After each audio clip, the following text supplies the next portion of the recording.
Welcome to the East Bank Sports Show, proudly brought to you by the Fanatical Elves, a member of the Fans First Sports Network.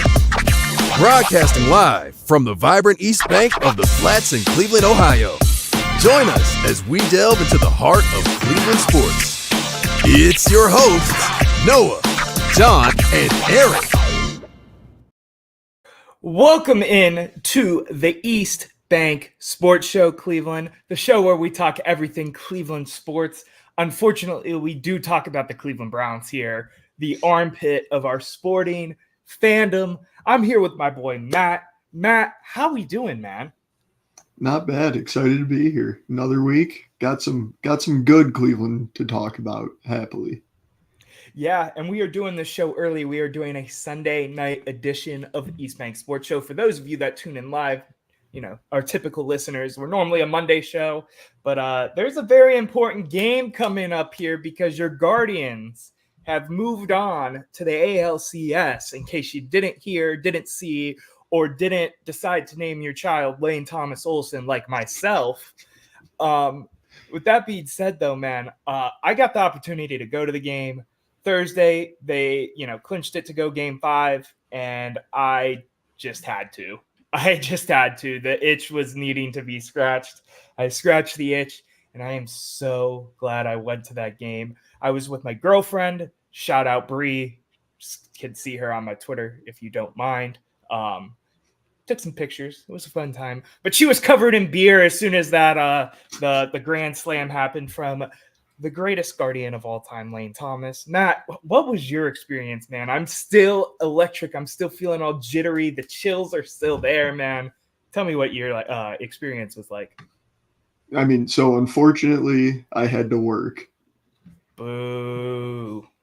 However, in knowing the gravity of the day, got to work early, got all my stuff taken care of, had myself set up to go for the night, took a break, got to sit down and watch a majority of the game. I mean, I feel like our hearts have been conditioned for, intense games as Cleveland fans, but I can't take it anymore. I mean, it's back-to-back elimination games, and, you're sitting there on the edge of your seat. Most of the game, it's, a one at-bat game. It was just awesome. It always felt like one of those games Cleveland was going to win, but you're still so nervous for the whole time. And then obviously with the bases loaded there, Jose gets hit, and I really thought that was going to kill the momentum. I was nervous that was, going to bring things down. So, see, for me in the stadium for this experience, and I promise we won't do this the whole time. We're going to get into some news, some facts, our normal show, but how can you not be excited and want to talk about this for a minute? You know what I mean? Being in the stadium, though, I felt the exact opposite. Knowing Lane Thomas was going up to bat, he hit a clutch home run to get the thing going last time in the game 1, I believe it was. Jose gets hit by this pitch, and the stadium erupts with F you, Scooble. F you, Scooble. Everybody was chirping it because of the Jose hit. The energy was there. Lane Thomas goes up, cranks that ball. The whole place goes wild, and it was all she wrote from there. It was just fun, electric, enjoyable baseball. Matt, you got to watch it at work, though. What was it like being back there in the kitchen while that home run was smacked by one Lane Thomas? So it was actually kind of cool, It was like right as some other people start to show up for work, get ready to go. And one of my coworkers, he goes, "Oh, Lane Thomas, could hit a grand slam here for me. That'd be really cool." And then right after he gets done saying that, the announcer on TV, I don't know if you heard this, goes, "Lane Thomas loves the first pitch."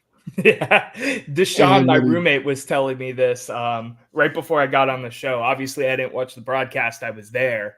But I heard, he loves a fastball on the first pitch. And that was all she wrote, baby. All she wrote. Yeah, I mean, it was just awesome to, have one of my coworkers call it. And then we all get to, get excited there. We're all watching the game, all big fans, get to have a little party for a few seconds. It was cool. Yeah, for sure. We could talk about this forever. I'm ecstatic. And I'm ready to look forward and talk about the Yankees matchup. But first, unfortunately, for the 6th week in a row, we're going to do some Browns coverage because we are a Cleveland sports podcast. Now, the Cleveland Browns, to nobody's surprise, I feel like at this point, fall to 1-5 after a loss against the Philadelphia Eagles today. Defense looked great, held them to 20 points, I think it was. The offense, however, was still this Cleveland Browns offense this year, shooting themselves in the foot the entire game, looking disgusting the entire game. Deshaun Watson would make a play, and the offense would hold or face mask or something like that. And then we would turn around and Deshaun Watson would stand in the pocket for 25 seconds like he likes to for some reason this season. Before I get your takes on the Browns' loss to the Eagles and your look forward towards the matchup against the Bengals, which are playing football right now as we speak at the time of recording, I want to throw this stat at you. Did you know 90% of the time, if you block a kick and return it for a touchdown in a game, you win the football game? Yeah, that's what level of bad we are right now, Cleveland. Matt, what are your thoughts about the Cleveland Browns? We have beat the dead horse of how bad they suck.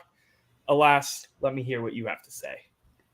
I mean, really, I kind of feel like we're just sitting here wasting time when we could go back to last week's recording, just cut out our Brown segment, copy and paste it here, and just change the names real quick. Like, it's the same thing every week. It's a disappointing, disgusting football team. It's undisciplined. We shoot ourselves in the foot. And then, I mean, after the game, you have Kevin Stefanski walking up to that podium like a complete – I'm going to censor myself there for Noah's sake.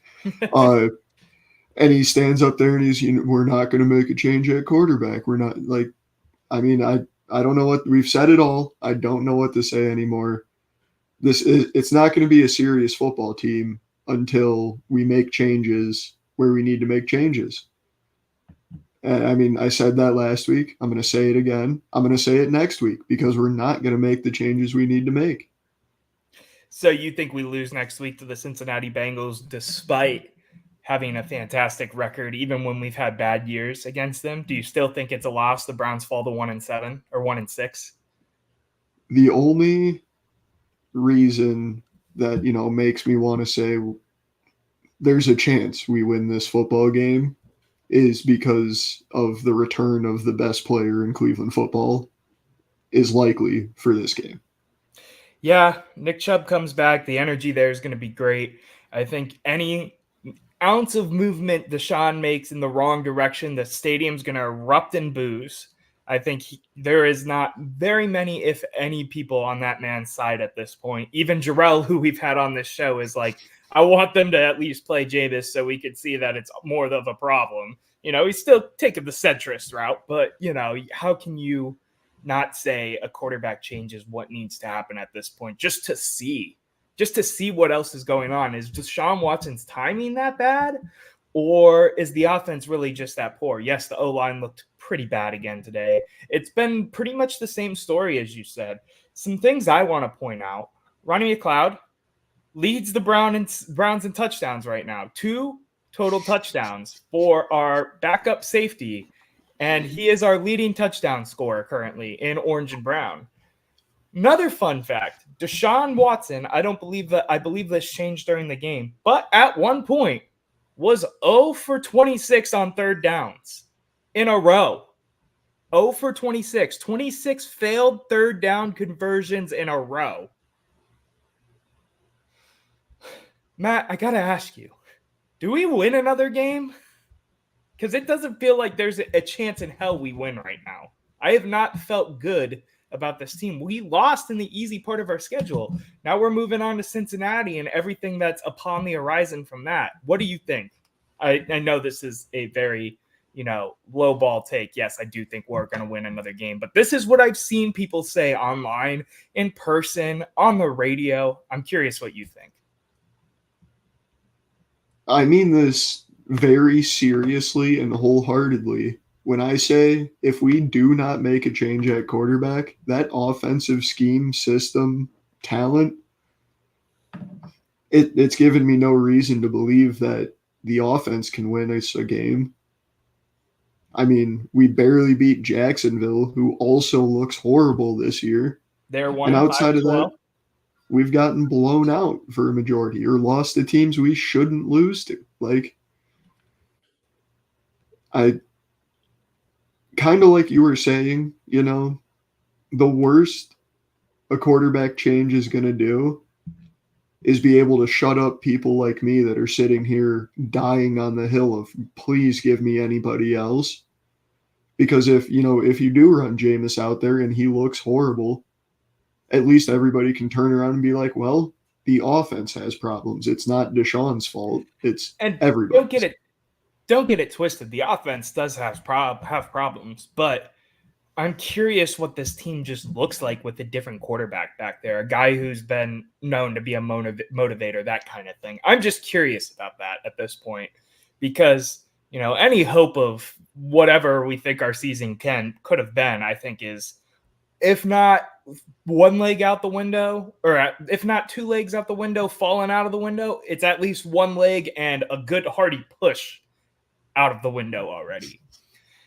The Browns currently sit at having the number 1 overall pick in the NFL draft if the season was going to end today. Yes, we are on paper worse than Jacksonville.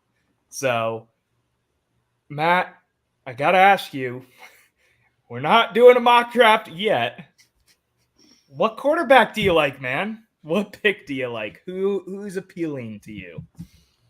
I'm a big fan of that kid down in Texas, Quinn Ewers. Quinn Ewers. Why Quinn Ewers, Matt?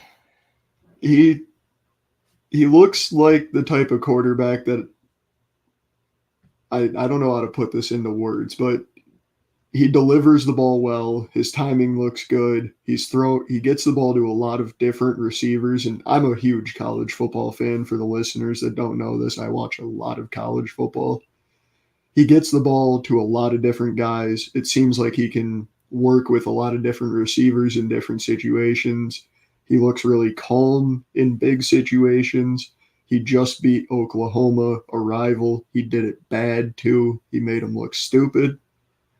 He just looks like that guy to me. And yeah, I like Ewers to an extent. I think there's some ups and downs, some shakiness, some scariness in his play. I picked another player off of the thought process of thinking about some of these quarterbacks that have panned out in the NFL in the last, 5-10 years coming out of the draft, right? I take Jalen Milroe out of Alabama, and let me tell you why. Because I know he's not anyone's number 1 quarterback on their boards, at least not right now.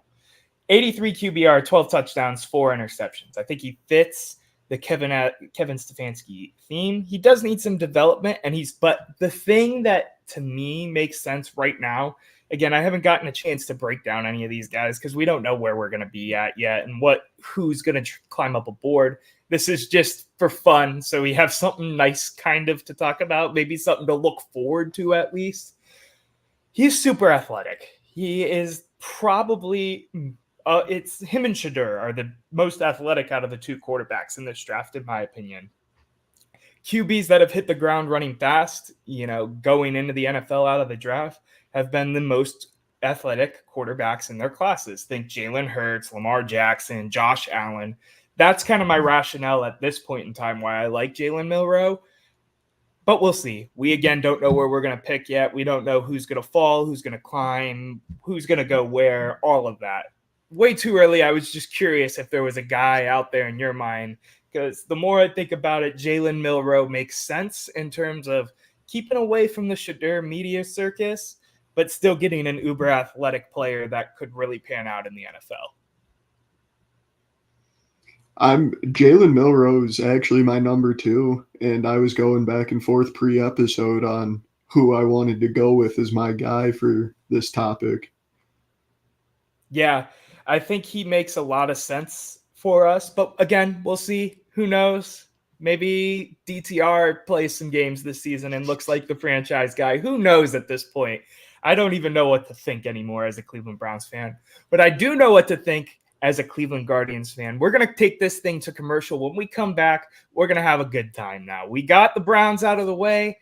Let's talk Guardians, Yankees, ALCS, game 1 tomorrow, game 2 on Tuesday, games 3 and 4 Thursday and Friday. We'll be right back with the East Bank Sports Show. We'll see you in a second.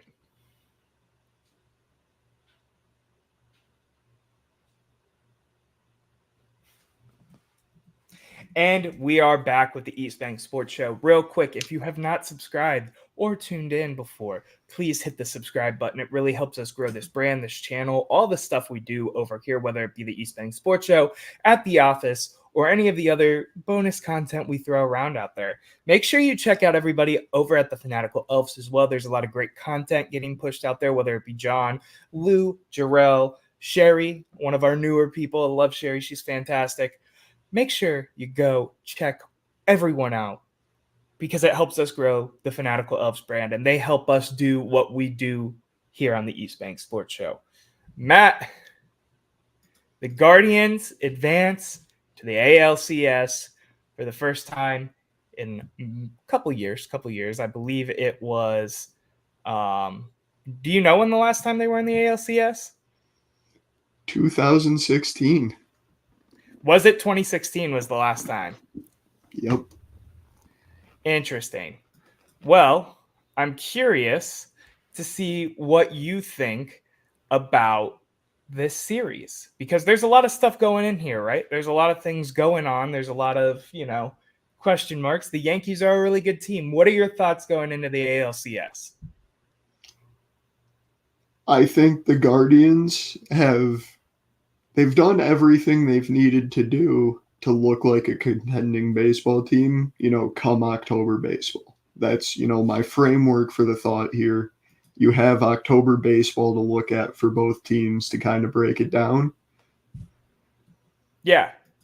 So, we've obviously done everything we needed to. We won the series, we advance, we move on. Our pitching has looked phenomenal, as we expected. And the bats are, I would still call them shaky, but they've came up when they needed to. And that's, all you can ask for in the playoffs. So, yeah. From looking at the Cleveland side of things, I'm very comfortable. There's really not too many question marks I have. The biggest one I have is, what's the health of our bullpen looking like right now? What's the rest look like? We just burned up pretty much everybody in Game 5 there.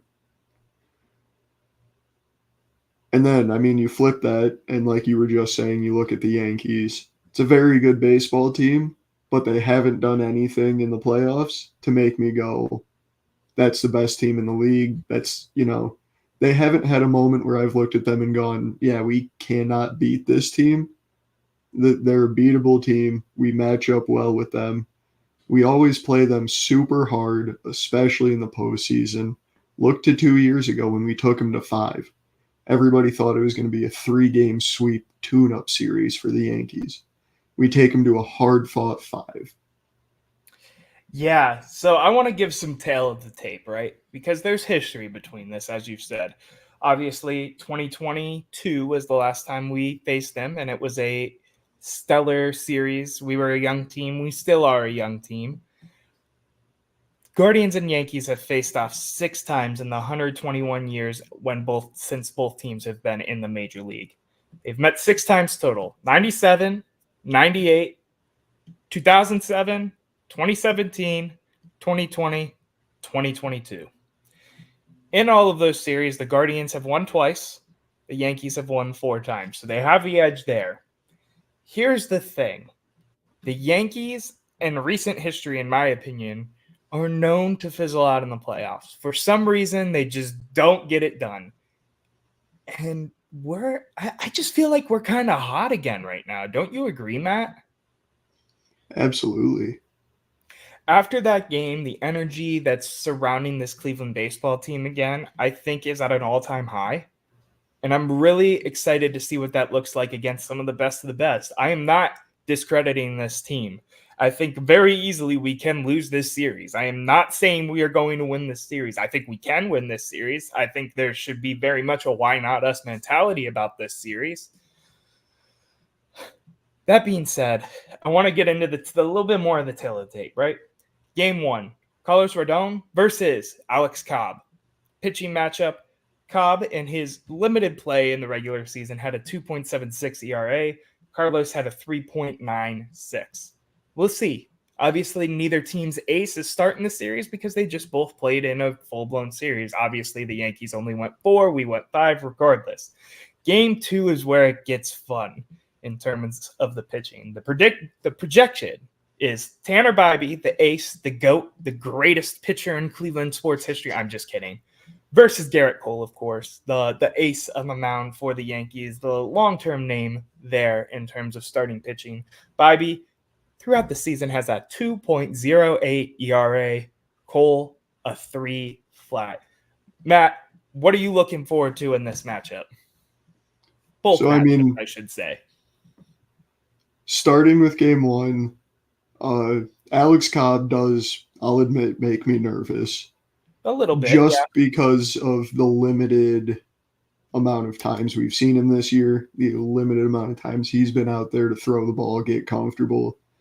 And he's going up against, like we've talked about a few times already, a very talented, powerful Yankees lineup.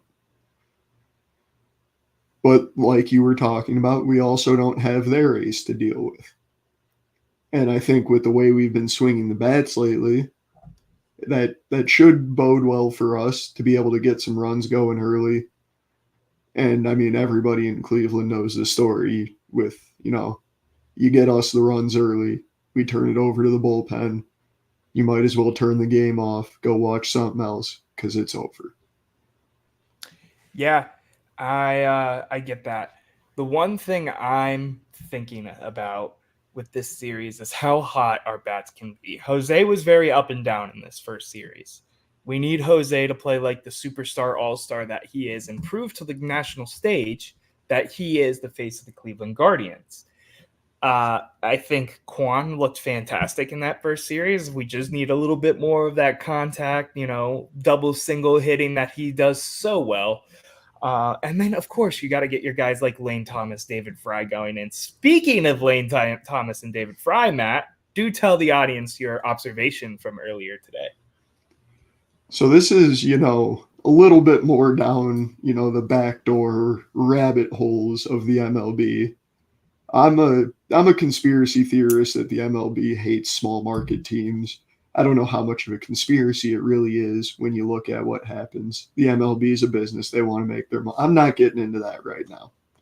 Yeah. The MLB's official Instagram account posted its power rankings for the last 4 remaining teams. Naturally, they, take a picture of Lane Thomas after he hit that grand slam, jogging to first base, looking super excited. And they tag nobody else but David Fry.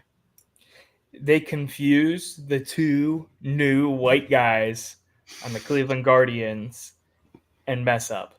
It's the ALCS. Regular season, a little bit of a pass. I still think it's BS because it's the MLB official Instagram account.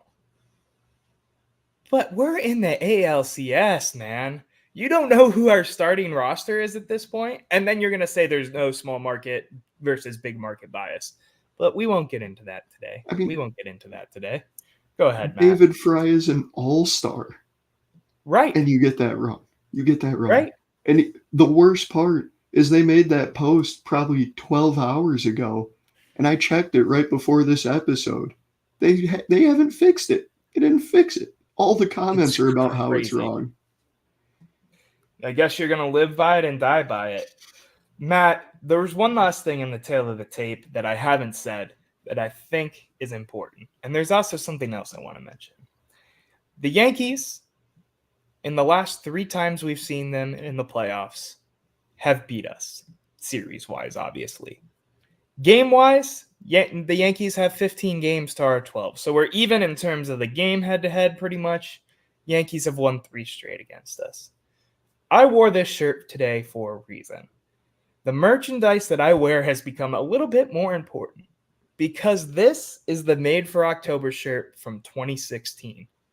And I know this roster didn't have very much overlap with that 2016 roster, but they were this close. This franchise was this close to winning a World Series 8 years ago. Why not us? Why not now? We're hot. We have the best bullpen, arguably, in the MLB. We have the best closer in the MLB. We have some decent starting pitching. And when our bats are on, our bats are on. Why not this small market, rough and rowdy, power of friendship, Cleveland Guardians team? Why not us, Matt? Why not us, Matt? You tell me why not us.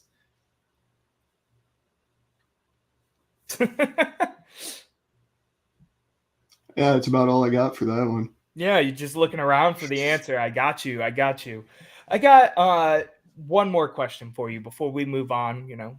Being conscious of time here, I want to go back to watching some Sunday Night Football with my girlfriend and my roommate. Got one last question for you. Really important one. Is Lane Thomas the greatest player of all time? And I think he's got to be. I mean, after that performance he just put together.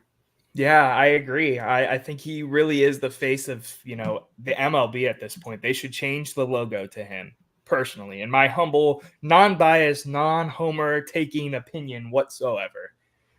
I got one last question for you for the show. It's a new topic. I know we don't always talk Buckeyes here, but, there was a heartbreaking loss after a earth-shattering win, however you want to describe that Guardians win. Buckeyes lose in the last couple seconds to the Oregon Ducks last night. Ryan Day's record against top 25 teams falls from 1-6 to 1-7. Is Ryan Day on the hot seat? How do you feel about Ryan Day, Matt? I don't like him. I was never a big fan of his, and now I'm just so over him. I mean, as much as I don't like this other guy I'm about to, reference here, he was absolutely right when Harbaugh said some people are born on third base and think they hit a triple.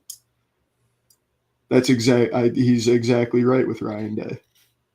Yeah, I've always been a be patient type of thing, but Ryan Day at this point, man, they've even gotten to the point they let Chip Kelly take over the offensive play calling over there.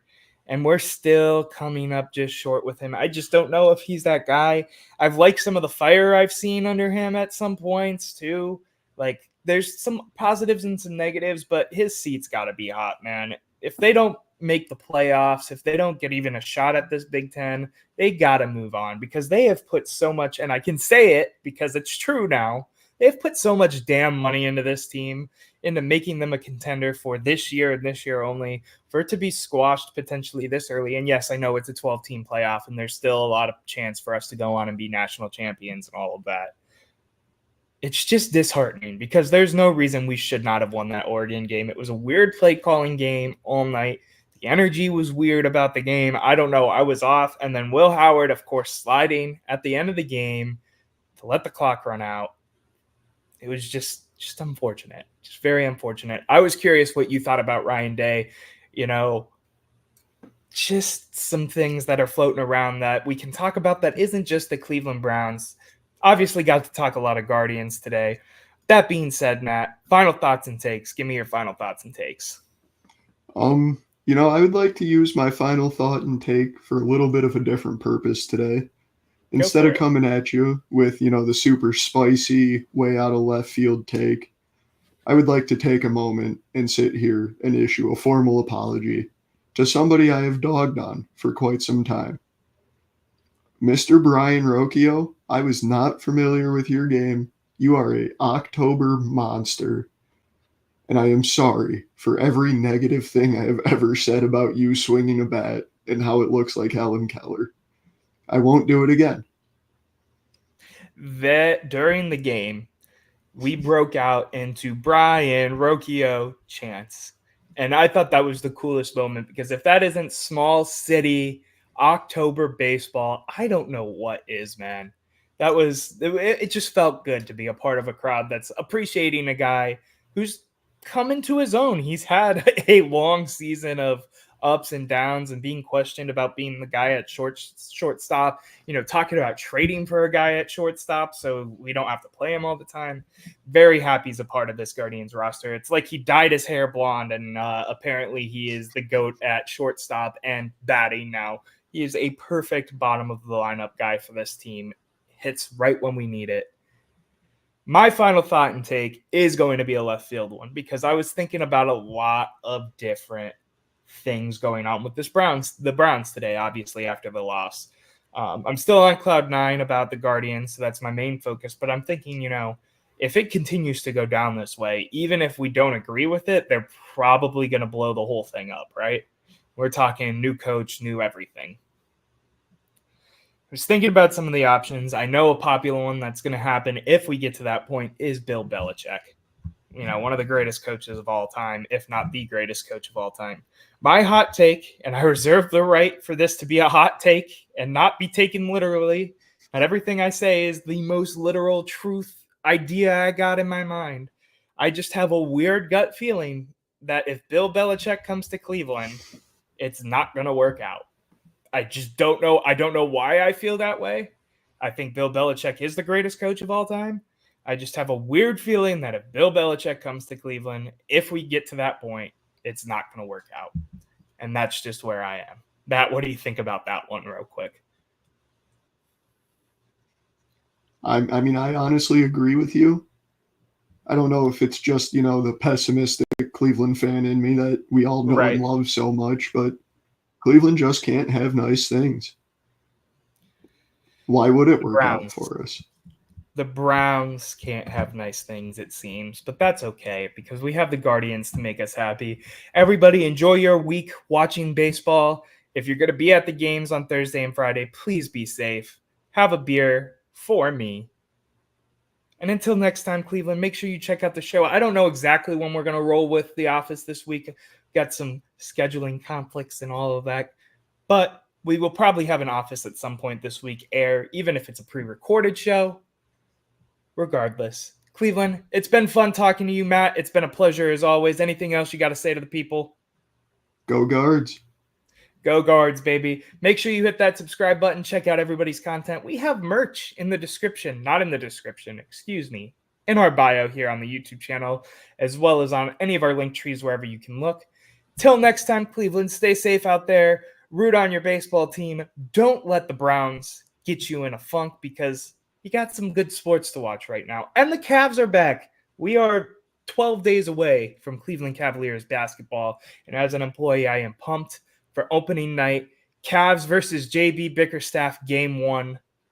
Till then, Cleveland, we'll talk to you soon. Peace, love, and hugs. Later.